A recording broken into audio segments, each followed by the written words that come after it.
Hi hello నమస్తే, welcome to BVR TV official. మిత్రులారా, నేను మీ బీవీఆర్ రావుని. ముఖ్యంగా ఈరోజు భోగి పండుగ సందర్భంగా హైదరాబాద్ మహానగరమే కాదు, రాష్ట్ర వ్యాప్తంగా ఇరు తెలుగు రాష్ట్రాల్లో కూడా సంబరాలు నంబరాన్ని అంటుతున్నాయి. చక్కగా అందరూ గాలిపటాలు ఎగురవేసుకుంటూ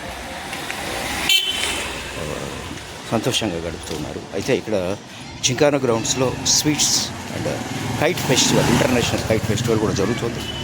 దాదాపు 14-16 దేశాల నుంచి ఫ్లయర్స్ ఎవరైతే ఉన్నారో, కైట్ ఫ్లయర్స్, వాళ్ళు కూడా వచ్చి ఎగరవేస్తున్నారట. నేను వెళ్ళలేదు, వీలైతే రేపు వెళ్ళాలి. సో అక్కడ స్వీట్లు, ఎన్నో రకాల స్వీట్, నోరూరించే స్వీట్స్ అందరినీ అలరిస్తున్నాయి బాగా, అసలు బ్రహ్మాండంగా. వచ్చిన వాళ్ళందరూ సందర్శకులు చాలా హ్యాపీగా ఫీల్ అవుతున్నారు అని తెలుస్తుంది, వార్తలు వస్తున్నాయి. సో రేపు వీలైతే నేను వెళ్ళి స్వీట్స్ అండ్ కైట్ ఫెస్టివల్ని మీకు చూపించే ప్రయత్నం చేస్తాను. సో అయితే ఒక చిన్న సజెషన్, గాలిపటాలు ఎగురవేసుకోండి హ్యాపీగా. పోటీతత్వం అనేది ఉంటుంది, అంటే ఒకరి కైట్ కంటే ఇంకొకరి హైట్ ఎగరవేయాలి. అలాగే అందులో భాగంగా ఒకరి కైట్ను దాన్ని ఏమంటాం, ఏదో అంటారు, దాన్ని పడగొట్టడం, ఇలాంటివి జరుగుతూ ఉంటాయి. చేసుకోండి ఆహ్లాదకర వాతావరణంలో, అంటే సుహృద్భావ వాతావరణంలో చక్కగా చేసుకోండి. ఏం తప్పు లేదు, హాయిగా చేసుకోవచ్చు కూడా. కానీ దానికోసమే పోటీ పడకూడదు, గొడవలు పెట్టుకోకూడదు. సో అది పనికిరాదు. అలాగే చాలా ఎత్తుకి, అంటే 2-3 అంతస్తులు ఇంకా ఎక్కువ వెళ్ళి ఎగురవేస్తూ ఉంటారు.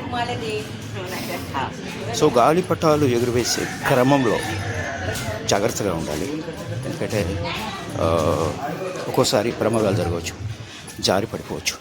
ఇంకొక గాలిపటం కోసం ప్రయత్నం చేసే క్రమంలో ఏమైనా జరగవచ్చు. సో మిత్రులారా, ఎంజాయ్ చేయండి, సంతోషంగా గడపండి, అంతేగాని ప్రమాదాలు కొని తెచ్చుకోండి. పండుగని సంబరంగా ఉండాలి తప్ప పండుగ విషాదాన్ని మిగిల్చుకోండి.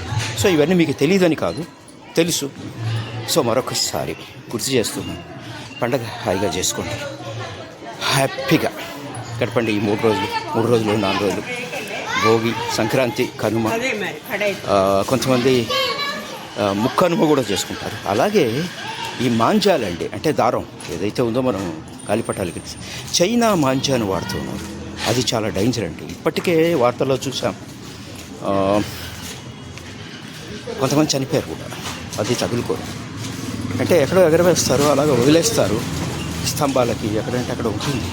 అది కంటికి కనిపించదు, కారులో అలాగా ఎక్కడో ఉంటుంది. అది తెలియకుండా బైక్ మీద వెళ్ళేవాళ్ళు, నడిచేవాళ్ళు, అది గొంతుకు తట్టుకోవటం, పడిపోవడం, గొంతు తెగిపోవడం, ఇలా చాలా ప్రమాదాలు జరుగుతుంది. దయచేసి చైనా మాంజాన్ని వాడకండి.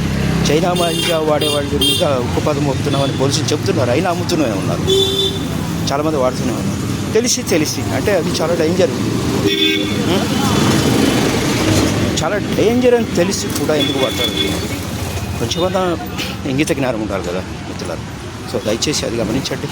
సో ఈ సంక్రాంతి మీ అందరి జీవితాల్లో అద్భుతమైన వెలుగులు నింపాలని ఆశిస్తున్నాను. Thank you so much. Thank you.